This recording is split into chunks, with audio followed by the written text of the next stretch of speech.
ఏలూరు జిల్లా Chintalapudi YCP MLA అభ్యర్థిగా Khammam Vijayaraju nomination దాఖలు చేశారు. అంతకుముందు వేలాది మంది కార్యకర్తలతో ర్యాలీగా బయలుదేరి లింగపాలెంలో శ్రీ వెంకటేశ్వర స్వామి వారి గుడిలో ప్రత్యేక పూజలు నిర్వహించారు.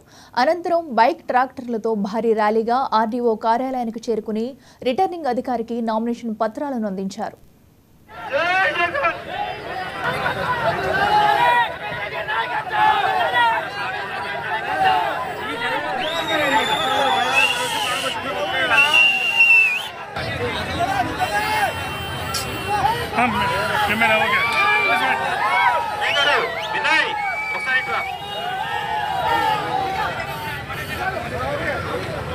విజయరాజు గారి నాయకత్వం, విజయరాజు గారి నాయకత్వం, సునీల్ గారి నాయకత్వం.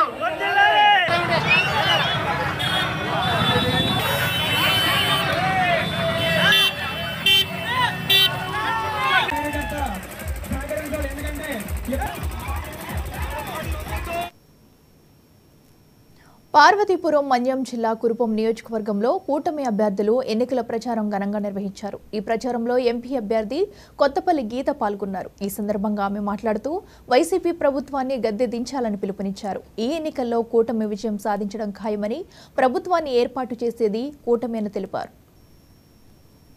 కరెంటు ఛార్జీలు తగ్గిస్తానని చెప్పి, ఆర్టీసీ ఛార్జీలు తగ్గిస్తానని చెప్పి, మద్య నిషేధం చేస్తానని చెప్పి, సిపిఎస్ రద్దు చేస్తామని చెప్పి, ఎంప్లాయ్మెంట్ జాబ్ క్యాలెండర్ ఇస్తామని చెప్పి, ఇలా రకరకాల వాగ్దానాలతో అధికారంలోకి వచ్చిన వైఎస్ఆర్సీపీ గాని, జగన్మోహన్ రెడ్డి గారు గాని ఈ రోజు అన్ని వర్గ ప్రజలను మోసం చేస్తున్న పరిస్థితి మనం చూస్తున్నాం.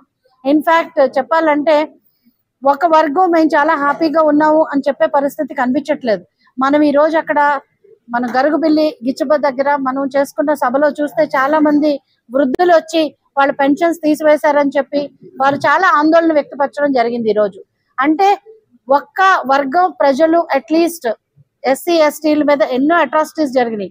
సో నా ఎస్టీలు, నా ఎస్సీలు, నా బీసీలు అని చెప్పిన జగన్మోహన్ రెడ్డి గారు కనీసం వాళ్ళకు కూడా ఎక్కడా కూడా న్యాయం చేసిన పరిస్థితి అన్నది మనం రాష్ట్రంలో ఎక్కడ చూడలేదు. అండ్ 3 రాజధానుల పేరుతో రాష్ట్రాన్ని కంప్లీట్ గా ఈరోజు అసలు తల లేని మొండుల్లాగా, అంటే రాజధాని లేని రాష్ట్రంగా ఈ రోజు రాష్ట్రాన్ని మార్చిన పరిస్థితి మనం చూస్తున్నాం. అలాగే కాకుండా యువత కంప్లీట్ గా ఈ రోజు నిర్వీర్యమైన పరిస్థితి చూస్తున్నాం. వాలంటీర్ వ్యవస్థను తీసుకొచ్చారు. ఈ రోజుల్లో ఇంట్లో డొమెస్టిక్ లేబర్ గా పనిచేస్తున్న వాళ్ళకే 10,000 తక్కువ ఇస్తే ఎవరు పనిచేయట్లేదు.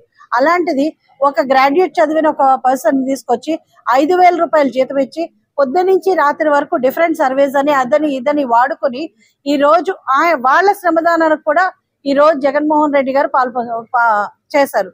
సో మనం చూస్తే ఏ రకంగా చూసినా కూడా మహిళల మీద అత్యాచారాలు జరుగుతున్నాయి. మహిళల మీద ఈ రోజు చాలా అన్యాయంగా దిశ పోలీస్ స్టేషన్స్ అన్నారు, కానీ దిశ పోలీస్ స్టేషన్స్ ఎక్కడా కూడా సరిగ్గా పనిచేయని పరిస్థితిలో